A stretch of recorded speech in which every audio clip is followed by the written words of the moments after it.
Saudara, hari ini di ibadah yang terakhir ini saya mau membahas mengenai bagaimana menjaga hidup. Ya. Tapi saya mau ajak saudara untuk melihat satu sikap dulu sebelum kita membahas bagaimana menjaga hidup. Ya. Menurut saudara dan saya, coba dipikirkan apakah mungkin untuk kita bisa menghidupi kehidupan yang murni, kehidupan yang bersih, kehidupan yang kudus di tengah dunia ini. Kira-kira gimana, saudara? Ya. Apakah mungkin kita bisa tetap bersih di tengah dunia yang enggak bersih? Jika Allah membersihkan dosa saudara dan saya, karena Yesus sudah mati di kayu salib, sehingga kita bisa diampuni, kita menjadi bersih dari dosa. Setuju? Karena Yesus yang memberi pengampunan, karena darahnya menyucikan kita, sehingga saudara dan saya menjadi bersih. Tapi pertanyaannya sekarang, bagaimana supaya tetap menjadi bersih? Supaya tetap menjadi murni. Karena Kristus sudah menebus dosamu dan dosaku, kita sudah diampuni, kita sudah dibersihkan, ya. Kita sudah, firman Tuhan katakan, sekalipun dosaku semerah apa? Akhirnya putih menjadi seperti ya kan? Kita tahu kebenarannya. Yesuslah yang menjadikan saudara dan saya bersih. Lalu selanjutnya, apakah kita bisa tetap bersih? Sama seperti begini, saudara bayangkan satu hari saudara pakai baju baru, bersih, ya, baru dicuci. Saudara pakai itu, lalu saudara jalan di pinggir trotoar, tiba-tiba ada satu kendaraan bermotor lewat dan kondisi hari itu becek, ya kan? Hujan, ya kan? Saudara bisa bayangin ada cipratan yang keluar dari jalan, betul? Itu ke arah saudara. Baju saudara jadi kotor lagi karena ada cipratan. Itu baju. Sekarang bagaimana dengan hidup? Ada banyak lubang di hidup kita. Ada banyak lubang di dunia ini, betul? Ada banyak area yang gak bisa kita kontrol. Ada banyak kendaraan lewat yang gak bisa kita handle. Tapi bagaimana saudara dan saya tetap menjaga hidup kita bersih? Ya, gimana caranya? Kita mulai dari apa kata Alkitab tentang kemurnian, kekudusan, kebersihan. Kita perlu memahami bahwa kekudusan, kemurnian itu bukanlah suatu perilaku baru. Begini saudara, holiness is not a new behavior. Holiness is not new behaviors, but new affection. Apa maksudnya? Ya. Jika saudara dan saya memahami bahwa Yesus sudah mati buatku, ya, sudah menebus dosaku. Aku yang harusnya disalib, aku yang harusnya dihukum, tapi semua itu diambil oleh Yesus, betul? Dia menggantikan kita, dia mati di atas kayu salib dan hukuman yang harusnya menimpa kita jadi menimpa dia. Dari situ akhirnya dia memberi kita pengampunan sehingga saudara dan saya menjadi bersih, menjadi kudus, ya. Kalau kita tidak memahami ini, maka semua hal yang saudara dan saya lakukan di hidup ini, semua hal baik, semua hal yang benar yang saudara lakukan di hidup saya, di hidup saya, ketika kita hidup, itu jadi salah artinya, motivasinya jadi beda. Kenapa? Kalau saudara nggak paham tentang karya penebusan Kristus, kalau saudara dan saya nggak paham kasih Tuhan yang besar di hidup kita, kita melakukan hidup benar, kita melakukan perbuatan baik, itu isinya hanya untuk pembuktian diri. Betul? Kalau kita nggak paham bahwa hidup kita sudah ditebus, kalau kita nggak paham bahwa Yesus menebus dosa kita, kita diselamatkan. Dan itu bukan karena kebenaran kita. Maka akhirnya ketika saudara dan saya melakukan hal yang baik, itu sesungguhnya cuma apa? Cuma tindakan kita untuk membayar penalti atas semua dosa. Kita lakukan itu untuk membuktikan diri. Aku bisa kok menebus dosaku sendiri. Aku bisa kok berbuat baik supaya diselamatkan. Aku bisa kok bahkan melayani supaya berkenan. Betul? Jadi salah. Jadi salah. Padahal sesungguhnya kekudusan itu adalah perubahan apa? Rasa kasih. Ketika kasih kita berubah sama Tuhan. Ketika hati kita berubah jadi sayang sama Tuhan. Sangat mencintai Tuhan. Ya, maka saudara akan lihat hidup saudara akan berubah. Setuju? Tingkah laku kita akan berubah. Sama, misalnya begini, saudara suami saya ini suka olahraga, saya nggak suka. Percayalah. Suami saya ini suka bola, ya, suka jogging, suka lari, dia suka semua olahraga. Saya suka apa? Saya suka ngemil, saudara. Sulit untuk saya bisa menyukai olahraga, itu sulit. Tapi waktu saya dekat dengan dia, waktu saya menikah dengan dia, ada perubahan, affection, ada kasih sayang yang berubah dengan suami saya. Saya sayang sama suami saya mulai jadi ikut ketularan untuk hidup sehat. Saya mulai ketularan olahraga. Saya yang mencintai dia, saya dekat dengan dia, saya hidup bersama dengan dia. Lama-lama itu mengubah perilaku saya, betul? Saya yang suka gula, saudara tahu?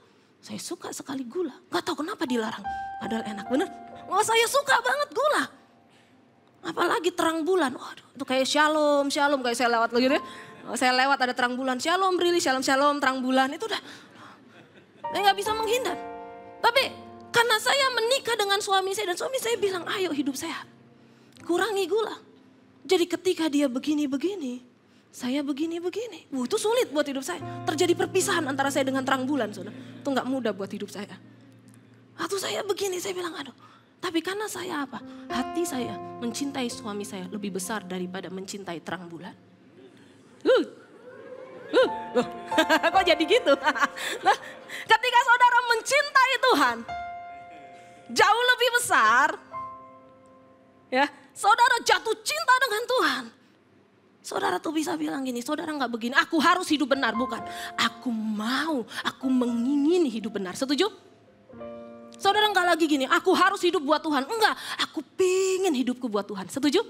Beda. Nah ketika itu berubah, affectionnya berubah, betul? Kasih sayangnya berubah. Jadi sayang banget sama Tuhan. Itu yang mengubah perilaku. Nah saya mau mulai dengan sikap yang begini dulu. Sebelum kita masuk ke inti pembahasan firman hari ini. Kalau kita nangkep bahwa berbuat benar, hidup dalam kebenaran. Itu adalah pernyataan cinta kita dengan Tuhan karena dia sudah menebus dosa kita. Ya, itu akan membuat cara pandang saudara ketika nanti kita membahas bagaimana hidup. Ya, bagaimana hidup dalam kebenaran itu menjadi benar. Kita nggak lihat lagi hidup dalam kebenaran sebagai legalitas. Legalistik, saudara nggak lihat itu sebagai sebuah aturan. Oke, tapi saudara tahu, itu karena aku mencintai Tuhan. Setuju? Yang setuju ngangguk-ngangguk. Yang sangat setuju senggol kanan kirinya. Benar, benar. Amin. Kita jadi Tuhan, aku mau hidup untukmu. Aku akan hidup untukmu. Kita nggak lihat itu sebagai sebuah aturan. Kenapa sih nggak boleh berzina? Kenapa nggak boleh mencuri?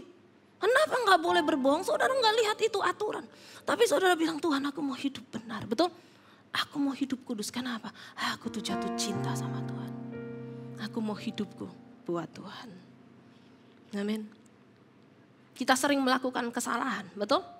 Kita sering berulang-ulang melakukan kesalahan. Ada satu tindakan ekstrem lainnya, saudara. Sering kali kalau kita sering melakukan kesalahan, kita kompromi, akhirnya kita melihat dosa itu jadi lumrah. Biasa aja, nggak apa-apa, ya, tahu ya, model-model begitu. Nggak apa-apa, coba dikit, nggak apa-apa. Nggak ada di sini yang bangun tidur mau berbuat dosa. Ada di sini yang mau bangun tidur. Bangun, aku mau berbuat dosa. Nggak ada, betul? Ada? Nggak ada. Nggak ada dari kita yang bangun tidur memimpikan hidupnya. Aku harus berbuat jahat. Nggak ada. Hari ini aku mau berbuat dosa. Nggak ada. Karena nggak begitu caranya dosa, betul? Nggak begitu cara mainnya. Kita akan diseret pelan. Pertama saudara bilang no, kedua ada tawaran lagi. Saudara sama gini, Bril jangan minum air ini ya. Ya kan, merek ini. Merek apa? Jangan minum air ini gitu ya. Lalu saya lihat itu, oke, jangan minum air itu. Lalu saya lihat lagi, jangan minum air itu.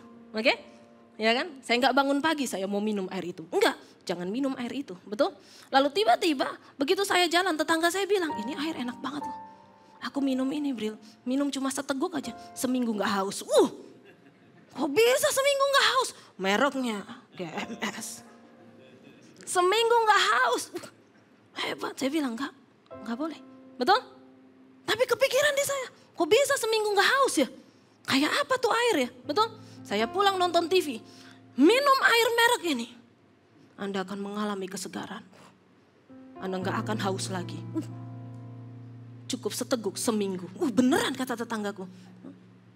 Akhirnya jadi mulai diliatin, ya kan? Beneran kah? Kok bisa ya? Kan gitu kan? Lama-lama baru mencoba, menikmati, bahkan menawarkan. Mau? Seteguk, seminggu gak haus. Dosa itu begitu saudara. Pelan. Tapi pasti membawa saudara jauh dari Tuhan. Amin.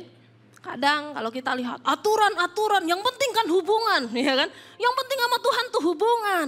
Yang penting kan hati, betul? Tapi hati yang gak diatur, berantakan hasilnya, betul? Hati yang tidak diatur sesuai dengan firman Tuhan, celaka hati itu. Karena hati manusia, siapa yang tahu? Firman Tuhan katakan gitu. Itu misteri, oke? Nah hari ini kita mau membahas tentang Mazmur 119. Dan saya rindu pendekatan yang kita tangkap untuk mencerna firman ini adalah bukan aku harus, tapi Tuhan aku rindu. Amin? Sepakat dulu ya. Pendekatannya adalah Tuhan aku rindu. Tuhan aku pingin banget jaga hidupku buat engkau. Oke? Nah, kita mulai. Saudara, Mazmur 119 adalah pasal terpanjang ya, dari satu Alkitab. Dia ada 176 ayat dan dibagi menjadi 22 bagian di dalamnya. Dan kalau saudara perhatikan 22 bagian ini 22 bagian ini berdasarkan alfabet Ibrani. Huruf depannya itu berdasarkan alfabet Ibrani. Jadi pasal 1 sampai pasal 8, pasal satunya itu berbahagialah gitu ya. Huruf depannya adalah Alef. Ya. Lalu pasal 9 yang akan kita baca itu Bet. Ya. Nanti kalau saudara baca lagi di ayat yang selanjutnya setelah 888 ya. Itu Gimel, Dalet dan sebagainya. Sebanyak 22 karena memang ada 22 alfabet di bahasa Ibrani. Ya, itu adalah pengetahuan intermezzo supaya saudara tahu bahwa seperti itu modelnya. Ya, nah hari ini kita akan belajar tentang bagian yang kedua. Buka dengan saya ayat yang ke-9.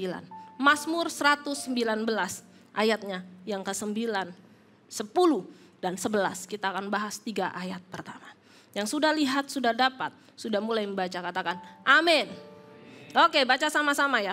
Hitungan ketiga, 1, 2, 3. Dengan apakah seorang muda mempertahankan kelakuannya bersih dengan menjaganya sesuai dengan firman-Mu ayat 10. Dengan segenap hatiku aku mencari Engkau. Janganlah biarkan aku menyimpang dari perintah-perintah-Mu ayat 11. Dalam hatiku aku menyimpan janji-Mu supaya aku jangan berdosa terhadap Engkau. Saudara, bagaimana untuk tetap bersih, tetap murni di hadapan Tuhan? Yang pertama adalah dengan menjaganya. Katakan dengan menjaganya. Ayat 9, dengan apakah seorang muda mempertahankan kelakuannya bersih? Dengan menjaganya sesuai dengan firman-Mu. Menjaga sesuai dengan firman-Mu. Kata jaga di sini dalam artinya, aslinya itu adalah to keep with bounds. Ya, berada tetap di dalam sebuah batasan dengan tujuan untuk melindungi. Ya, ada sebuah batasan yang dipasang sama seperti pagar pembatas jalan. Saudara tahu ya, ada pagar pembatas jalan, ada pagar batasan itu untuk melindungi. Betul? Saya akan tunjukkan ke saudara sebuah kecelakaan yang terjadi tahun 2006. Bisa munculkan gambarnya. Ada sebuah kecelakaan di kota Hurricane City of Utah, ya, Desember 2006. Kendaraan ini keluar dari batas penghalangnya, lompat saudara sampai ke sebelah sini. Dan jarak antara kendaraan ini dengan jurang di sampingnya itu cuma 30 cm. Jadi saudara bisa bayangin, 30 senti lagi dia terjun ke bawah. Dan itu kedalamannya 60 meter. Lihat gambar keduanya. Dalamnya kayak gini. Jadi saudara bisa bayangin mobil itu. 30 senti lagi dia sudah pindah tempat. 30 senti lagi enggak kayak begitu kondisinya. Karena apa? Keluar dari batas. Keluar dari batas. Dia enggak lihat itu kayak apa dalamnya. Tapi dia keluar dari batas. Saudara, Tuhan memberi batas dalam hidupmu dan hidupku. Yaitu firman Tuhan. Setuju? Jangan pernah ngintip-ngintip ngelihat ada apa di luar batas itu. Ya, jangan mencoba untuk nggak apa-apa keluar sebentar dari batasnya. Aku pengen tahu rasanya kayak apa. Saudara nggak tahu kalau kedalamannya itu bisa sampai 60 meter. Amin. Kita nggak pernah tahu model dalamnya kayak apa. Pagar pembatas jalan itu untuk menjagai kita. Terkadang kita ini punya jiwa petualang yang tinggi. Ya kan? Penasaran. Coba dulu, ya kan? Wah, nggak apa-apa lah. Rada lompat dikit-dikit nggak apa-apa, ya kan? Saudara nggak pernah tahu. Kadang kita lihat begini, saudara. Iblis ini cerdik. Dia akan bikin tipuan di sana. Saudara akan lihat, wih bagus kayaknya, betul? Agak mendekat lagi. Keren deh kayaknya. Ikutan nggak? Ya kan? Saudara lihat, wih gambarnya keren. Dia pasti gambar yang bagus. Dia pasti kasih promo yang bagus. Tapi begitu saudara keluar, saudara akan tahu bahwa itu cuma promo. Tuh, itu cuma iklan. Kenyataannya gak kayak gitu. Saudara binasa. Karena tujuan iblis itu ada 3 hal apa? Mencuri, membunuh, membinasakan. Sudah 3 inilah yang dia ingini dalam hidupmu dan hidupku. Mau modelnya kayak apa? Mau kelihatannya manis, mau mungkin kelihatannya colorful, ya mungkin kelihatannya indah dilihat mata. Tapi saudara percayalah, Allah kita adalah Allah yang tidak pernah menipu hidupmu. Kalau dia bilang bahwa iblis mencuri, membunuh, membinasakan, apapun modelnya, 3 hal ini akan terjadi dalam hidupmu dan hidupku. Ketika kita keluar dari batas. Amin. Jadi gimana caranya menjaga hidup kita? Yang pertama, jangan keluar dari batas. Amin. Dengan sengaja menjaganya. No. Jangan keluar dari batas. Jangan sekali-kali mencobai diri kita. Amsal 27 ayat 12 dikatakan, kalau orang bijak melihat malapetaka, bersembunyilah ia, betul? Tetapi orang yang tidak berpengalaman berjalan terus lalu kena celaka. Ambillah keputusan terlebih dahulu sebelum batas garis yang ada di depan kita. Ya. Saudara, seperti tadi saya bilang, saya ini suka sekali gula. Ya. Pagi pasti minum gula, siang cari cemilan gula. Habis makan siang tetap cari cemilan gula. Sampai malam. Gula memang nikmat. Wah, itu hidup saya, saudara, bayangin, mengerikan, ya kan? Tapi waktu suami saya bilang, ayo hidup sehat, ayo kurangi. Enggak gampang. Saya harus memberi batas, betul? Dengan sengaja memberi batas. Enggak Brili, enggak. Pagi ini jangan minum manis, jangan minum manis. Kembung-kembung, gak apa-apa, minum air putih yang banyak, betul? Aduh pengen manis, minum air putih lagi. Aduh pengen manis. Dengan sengaja saya memberi batas. Ketika lihat cemilan, shalom. Wah, saya harus memberi batas, betul? Saya harus memberi batas. Saya harus bilang no, sorry. Aku gak bisa menerimamu apa adanya hari ini, kan gitu. Saya harus menjauh, saya harus kasih batas. Sama, kalau hari ini saudara, ya, hari ini saudara misalnya yang belum menikah, saudara mau hidup dalam kekudusan, beri batas, setuju? Saudara yang proem pacaran gitu ya, aku mau pernikahan kudus, kasih batas. Kasih perjanjian, oke kita mau menjalin pacaran kita dengan kekudusan. Saya mau nanti menikah kudus denganmu, oke kita buat batas. Ya, jangan di ruangan berduaan, betul? Jangan gelap-gelapan, ya kan? Lampu mati segera cari lilin, keluar dari ruangan itu ke tengah jalan, betul? Jangan lama-lama, ini kan di luar kuasa kita lampunya mati, jangan begitu, betul? Apa daya? Kita nggak kenal PLN ya kan gitu. Jangan gitu, begitu saudara tahu lampu mati, keluar. Betul? Kita harus kasih batasnya. Jangan gini, puji Tuhan, kita dimudahkan. No. Saudara harus ambil keputusan, amin. Hari ini saudara mau apa? Aku mau bangun apa di hidupku? kasih keputusannya, beri batasannya, dan setia di sana. Dengan sengaja menjaga. Amin. Kasih senggol kanan kirinya. Ayo sama-sama jaga. Kenapa? Karena dosa adalah kebodohan, saudara.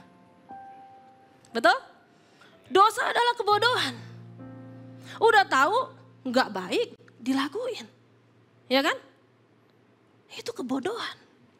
Udah tahu merugikan, dicobain terus. Itu kebodohan. Nah, kita harus tahu itu. Dosa itu kelihatannya menyenangkan. Untuk waktu singkat, tapi itu semua harganya mahal. Setuju? Harganya mahal.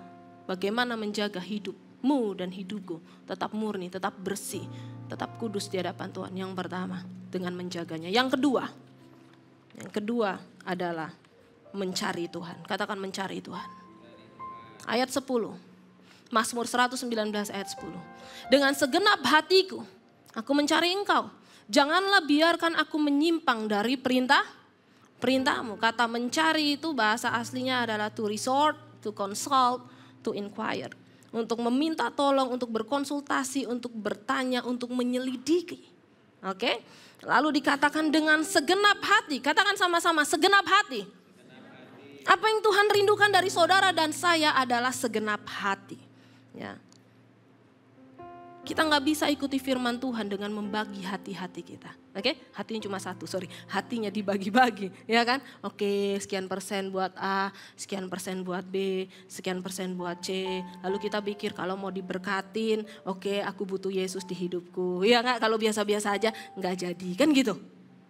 Bener nggak? Kalau lagi ada masalah, waduh, menyembahmu. Langsung tiba-tiba rohani. Tuhan dan Rajaku. Makan aja memujimu. Kenapa aku nih lagi hatiku nih. Tuhan aku nih lagi punya masalah. Ya kan? Mengikutimu seumur hidupku. Ya kan? Tapi kalau giliran hidupnya baik-baik aja. Hidupnya lagi gak ada masalah. Datang gereja. Menyembahmu. Tuhan dan Raja. Ini lama banget sih PAW di sini. Mujimu. WL-nya ini. Loh. Yesus kekasih jiwa. Ini lampunya mati gak diurusin sama gereja. Loh. Saudara. Tuhan rindu saudara dan saya segenap hati. Yesus itu bukan bumbu untuk kebahagiaan. Yesus itu kebahagiaan. Setuju? Dia bukan bumbu. Dia yang utama. Setuju? Nah, hari ini kita mau sama-sama belajar mencari Tuhan dengan segenap hati. Kita tempatkan dia sebagai yang utama. Sebagai yang pertama. Sebagai segala-galanya di hidupmu dan di hidupku. Kalau di hidup kita, Yesus bukan Tuhan atas segalanya. Maka di hidup kita, dia bukanlah Tuhan. Oke? Kalau di hidup kita, saya ulangi. Kalau di hidup kita Yesus bukanlah Tuhan atas segalanya. Berarti Yesus bukanlah Tuhan di hidup kita.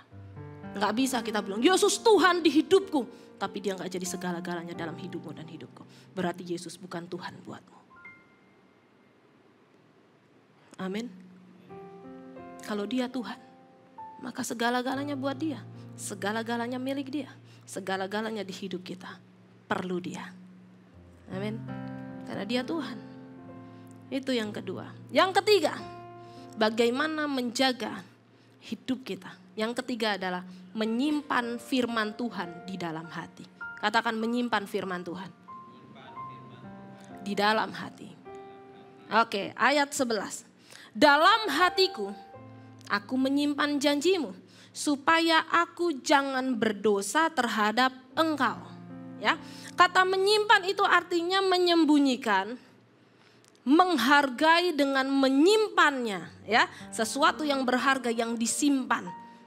Dan kata ini tuh sama seperti kata yang digunakan di Keluaran 2 ayat 2 saat ibu Musa menaruh Musa, menyimpan Musa di dalam keranjang. Saudara tahu ceritanya, ya? Dia waktu Firaun bilang anak umur sekian gitu ya. Dihabisi, lalu Musa ditaruh di keranjang, disimpan di keranjang, ditaruh di situ. Dia berharga. Musa itu berharga buat mamanya. Ya, nah kata simpan itu sama yang digunakan di sini. Ya, menyembunyikan ini, to hide, memastikan dengan sungguh-sungguh ketika menyimpan itu. Ya, sama seperti saudara semua tahu berangkas, kita tahu deposit box ya.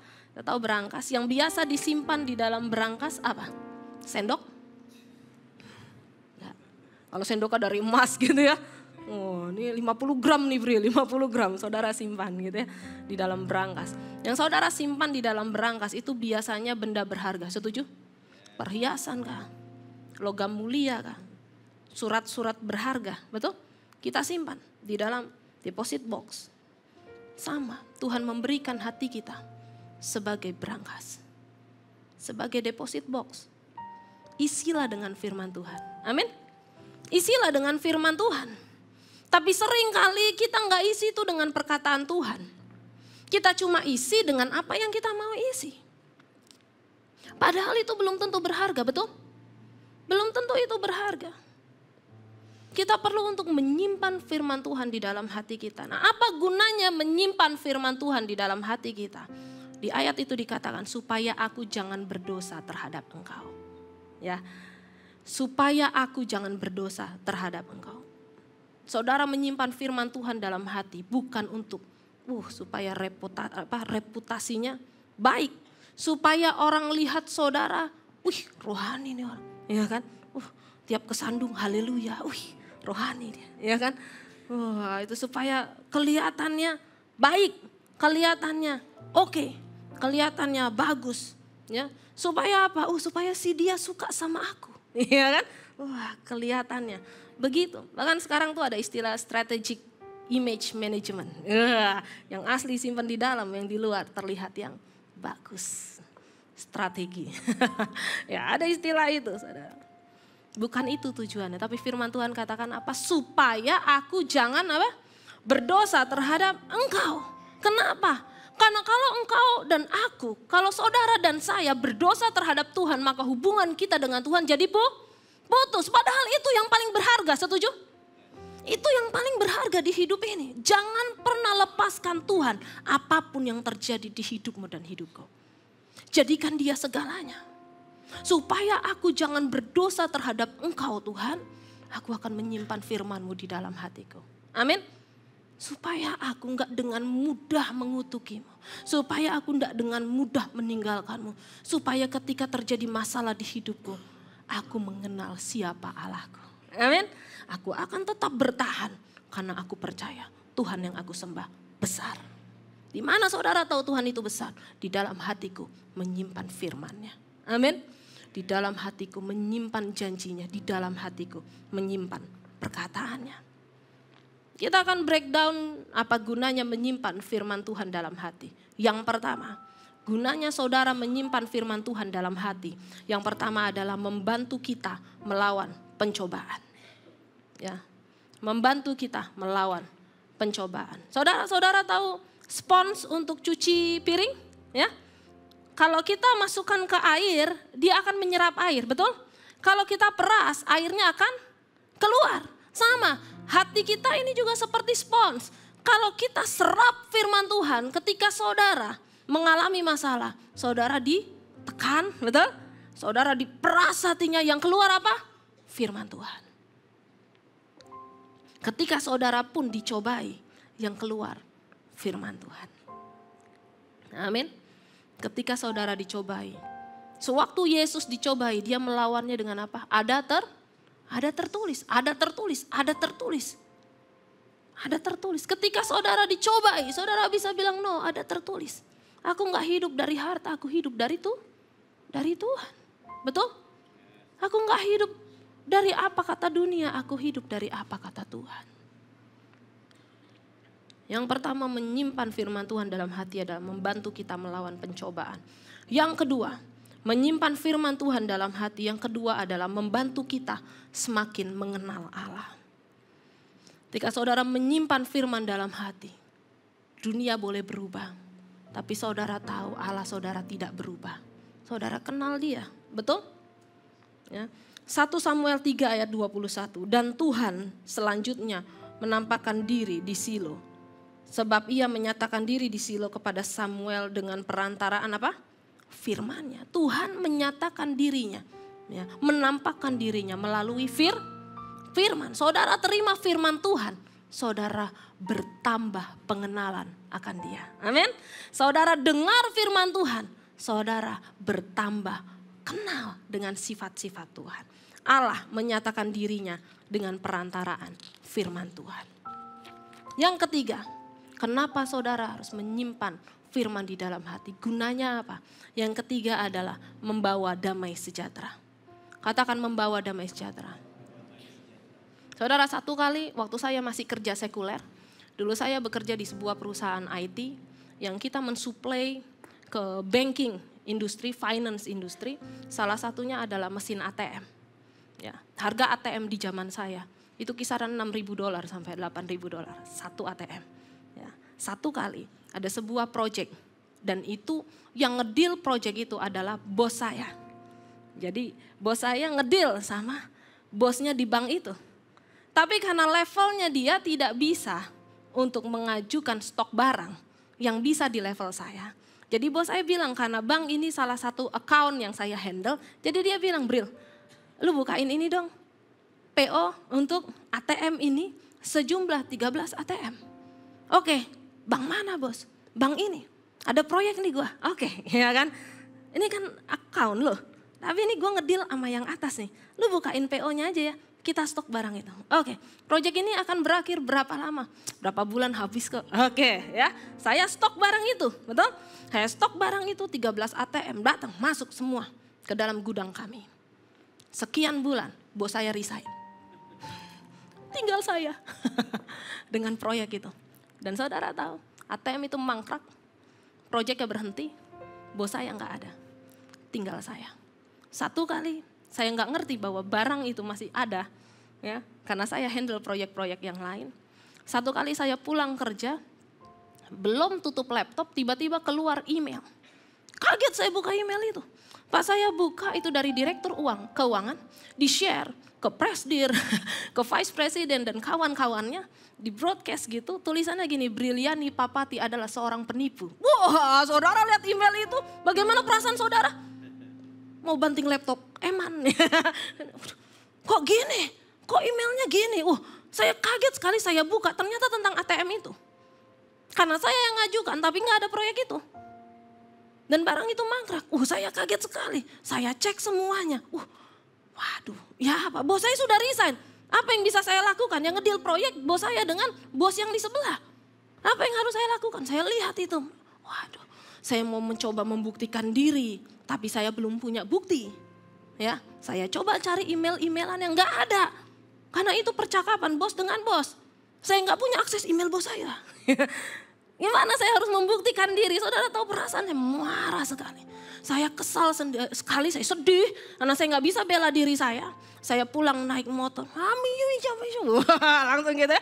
Saya naik motor itu sambil marah-marah, kok bisa kayak gitu? Kenapa namaku dipermalukan? Karena itu kesebar kemana-mana, itu nama baik, betul? Terus saya protes, kok kayak gini Tuhan? Aku lo gak lakuin apa-apa, mana tahu tentang proyek itu, dia cuma minta stok. Tapi sekarang kenapa dia pergi meninggalkanku dengan barang itu? Saya bingung, saudara bisa bayang di otak saya langsung gini. $6.000 dikali 13 pieces.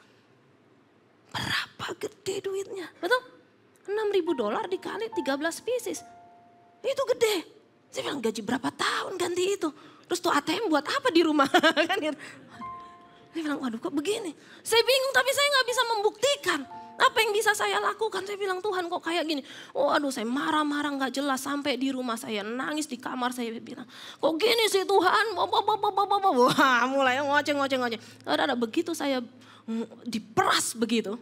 Tiba-tiba saudara tahu muncul satu ayat begini. Yesaya 30 ayat 5. Sebab beginilah firman Tuhan Allah yang Maha Kuasa Allah Israel. Dengan bertobat dan tinggal diam kamu akan diselamatkan. Dalam tinggal tenang dan percaya terletak kekuatanmu. Ayat itu tiba-tiba muncul ketika diperas. Bos saya yang baru telepon saya. Bri, ceritain gue gimana. Saya ceritain, gini loh bos. Kondisinya gini. Kok bisa? Iya, gini, saya ceritain semua. Terus bos saya cuma bilang gini, lu diam aja. Tenang ya, oke. Habis dapat ayat, bos saya yang baru bilang gitu. selesai. Malam itu baru sekali di hidup saya ngalamin masalah bisa tidur tenang. Biasanya saya tipenya saudara harus selesai malam itu. Entah gimana caranya, tawuran. Cari rumah bos saya yang dulu, saya cari rumahnya. Kalau bisa tawuran kita selesaikan malam ini. Tapi ayat ini lebih besar daripada emosi saya. Damai sejahtera Allah lebih besar daripada apa yang bisa saya lakukan. Amin. Tiba-tiba damai sejahtera Allah itu menjagai hati saya sedemikian rupa. Saya bisa tidur dengan tenang. Bangun pagi. Ya, waduh pagi. Betul. Ada kerja kayak apa? Dengan email itu tuh nyesek di hati. Mau berangkat kerja gimana? Tapi damai sejahtera jauh lebih besar dari pikiran saya. Saya mau porak-porak sakit tapi kok enggak demam gitu ya. Loh kok enggak demam sih? Aduh demam dong, demam. Enggak demam saudara. Gimana caranya jadi demam pagi itu saya enggak nemu akal. Akhirnya ya sudah oke saya berangkat kerja, saya ke kantor. Saudara tahu begitu saya sampai di kantor. Saya buka email saya, dapat email balasan dari vice president saya, atasan saya langsung. Dia balas email direktur keuangan kami, tulisannya gini, Briliani Papati bukan penipu. Ngeri begini emailnya. Saudara tahu isinya? Bos saya punya rekaman percakapan antara bos saya yang dulu dengan bos yang satunya. Yang project itu, dia punya semua emailnya, dia punya semua footnote-nya, dia punya semua catatannya. Dia ceritakan historinya di situ. Di bawah dia kasih bold lagi. Briliani Papati bukan penipu. Beri kemuliaan buat Tuhan. Saya lihat itu. Saya lihat kalau bukan Tuhan, apa yang bisa saya kerjakan? Betul? Saya menghadap bos saya. Karena di situ dia bilang, 13 ATM ini akan kita selesaikan dalam 3 bulan. Saya lihat proyek-proyek. Wah ada 3 bulan ke depan yang mau beli ATM ini gimana sih? Saya begitu. Lalu saya datang ke ruangan bos saya. Bos thank you ya, udah balas emailnya. Tenang Bri, gua punya semua datanya. Saya kaget terus dia bilang, saya tanya. Terus 13 ATM, 3 bulan, kita jual di mana? Gua kagak tahu lah. Oke kita sepakat, saya akan berdoa. Baik kita berdoa bersama. Saudara tahu? Dalam waktu 3 bulan ATM itu habis. Tiba-tiba ada satu bank telepon. Lu ada ready gak ATM ini? Gue minta dong yang merek ini. Berapa? 6. Tinggal 7 bos gitu ya. Lalu saudara sampai akhirnya ATM itu habis. Apapun masalah di hidupmu kalau engkau simpan firman Tuhan. Ketika hidup memerasmu. Yang keluar damai sejahtera. Amin. Yang keluar perkataannya. Yang keempat. Apa gunanya menyimpan firman dalam hati? Memperlengkapi kita untuk peperangan rohani. Saudara kalau lihat di Efesus 6 salah satu perlengkapan senjata Allah adalah pedang roh yaitu firman Tuhan. Ketika si jahat melemparkan banyak hal dalam hidup saudara dan saya, engkau punya pedang roh untuk melawannya. Amin. Kita punya penangkalnya. Kita punya senjatanya. Ketika ketakutan menimpamu, ingat Mazmur 27 ayat 1. Tuhan adalah terangku dan keselamatanku. Kepada siapakah aku harus takut? Amin. Tuhan adalah benteng hidupku. Terhadap siapakah aku harus gemetar? Ketika timbul kekhawatiran dalam hati saudara, muncul langsung Filipi 4 ayat 6. Janganlah hendaklah kamu khawatir akan apapun juga. Tetapi nyatakanlah dalam segala hal keinginanmu kepada Allah dalam doa dan permohonan dengan ucapan syukur. Saudara, engkau perlu memasukkan firman Tuhan dalam hati. Supaya ketika musim berganti, saudara tetap berbuah. Amin. Karena benih firman sudah tertanam. Ketika musimnya muncul, keluar buahnya. Amin. Ketika musimnya datang, keluar buahnya. Karena saudara sudah menyimpannya dalam hati. Yang kelima, apa gunanya menyimpan firman Tuhan dalam hati? Yang kelima, memberikan kebijaksanaan untuk hidup. Matius 22 ayat 29, Yesus menjawab mereka, kamu sesat sebab kamu tidak mengerti kitab suci maupun kuasa Allah. Bahkan di bagian lain kita tahu ada ayat umatku binasa karena kurang pengenalan akan Tuhan. Betul? Kurang pengenalan membuat saudara dan saya tidak bijak menjalani kehidupan. Dan ketika kita tidak bijak menjalani kehidupan, saudara akan binasa. Saya akan binasa. Kalau kita nggak bijak mengatur waktu, maka hidup kita akan berlalu begitu saja. Betul? Kalau kita nggak bijak atur apa? atur keuangan, maka keuangan kita akan binasa. Kalau kita nggak bijak, atur apa? Atur kesehatan kita, maka tubuh kita akan cepat binasa. Betul? Saudara dan saya perlu hidup bijaksana. Dan kebijaksanaan hanya muncul dari pengenalan akan Tuhan. Kita perlu menyimpan firman Tuhan dalam hati kita. Amin. Saya rindu mulai hari ini kita mau belajar. Tuhan, aku mau hidup bagi Tuhan. Aku mau menjaga hidupku bagi Tuhan. Dengan cara bagaimana menjaga hidup? Yang pertama apa saudara? Dengan menjaganya. Yang kedua dengan apa? Mencari Tuhan. Dan yang ketiga dengan menyimpan firman di dalam hati. Mari kita bangkit berdiri.